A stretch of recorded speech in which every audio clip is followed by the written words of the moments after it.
Sarong paratukdo kan alternative learning system sa Kamalig Albay, nakaresibinin pagbisto apwera sa pagtukdo sa mga taong mayong kakayanan na makalaog sa regular school, nagtataw maninin mga ayuda para sa saya mga pigbibisitang mga estudyante. Uyan report ni Rosie Nieva. Komo sarong paratukdo, saro sa mga mauot na mangyari ni Teacher Ana Marie Jacob kan Kamalig Albay, iyoan maihira sa sayang mga estudyante ang gabos na kaaraman na igwasya. Alagad kumpara sa ibang mga paratukdo, igilibot ni Teacher Ana ang mga puwerang lugar sa Banuaan ng Hawiliar Albay para susugon ang mga out-of-school youth and adult na mauot makapag-adal alagad mayo ning kakayahan na makalaog sa regular school. Mayo ning pigpipiling edad si Teacher Ana, basta mauot makanood, pigtutukdoan niya ning libre sa paagi kan alternative learning system.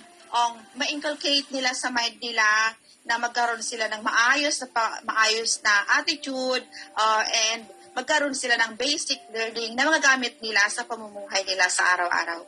Apura sa pagtukdo ning libre, pirmimanigwang darang ayuda o tabang sa pamilya kan sa iyang mga estudyante si Teacher Ana. Para sa iya, mapagala maglakaw nin hararayong lugar asin dipisil, urog na tamayo man sindanin bastanting pondo. Alaga da siya nagpundo, huli sa pangaturugan na matawan nin edukasyon ang mga taong mauot na makakuha kaini. Ang ginagawa ko, naglalakad lang ako, tinatawag nga ako nila ditong walking teacher, walking mobile teacher, kasi nga, yung instead na, imbes na ipamasahe ko, binibili ko ng mga pagkain, pangbigay ng ayuda, pangbigay ng pasalubong para sa kanila kasi ang hirap ng buhay nila.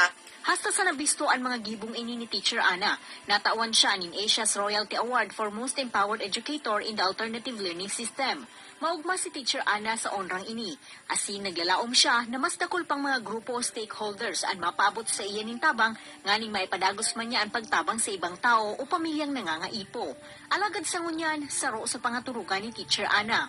Yung mabago ko yung sistema ng pamumuhay nila, mabago ko yung attitude nila, in a way na belong na sila sa community, para na sa ganun, hindi sila mahirapan maghanap ng trabaho. Ini si Rosie Nieva, Balitang Bicolandia.